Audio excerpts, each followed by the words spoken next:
Okay, so the first thing you're going to want to do is you're going to want to go to python.org,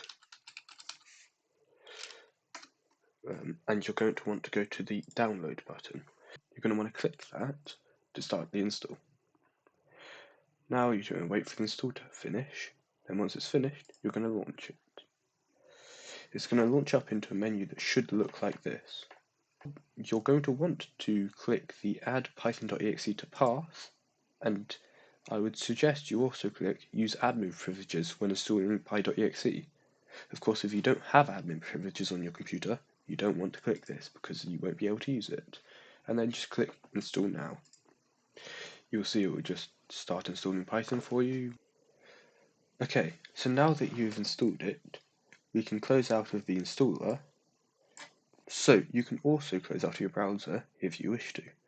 You are now going to want to go to a folder or your desktop where you will create a new file, which will just be a text document for now, and be careful when you're renaming this. So you're going to want to remove all the text it's called, right?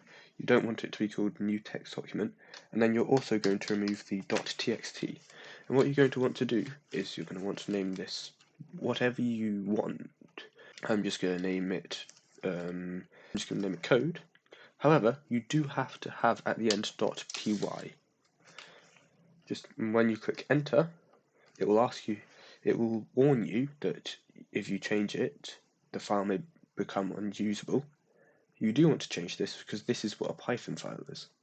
So when you click yes, you'll see that it has now got this little diagram instead of the lines that you had before for the txt file. This is a Python file. For the following tutorials in this series, I will be using a code editor called Idle, which comes installed with Python. And you can see here, I'm just going to load it up, and it looks like this. Your text may be slightly different. There are other code editors which you can use, and it doesn't make a difference, particularly if you do use them for this, because Idle is a very bare bones code editor. Some good ones are VS Code, which I'm launching up now. Just going to close that file. Quite a good code editor. It's a bit more advanced, but quite good still. PyCharm's also quite good. I don't have PyCharm installed, so I can't show you, but it's a very good code editor as well. Okay, so that has been installing Python.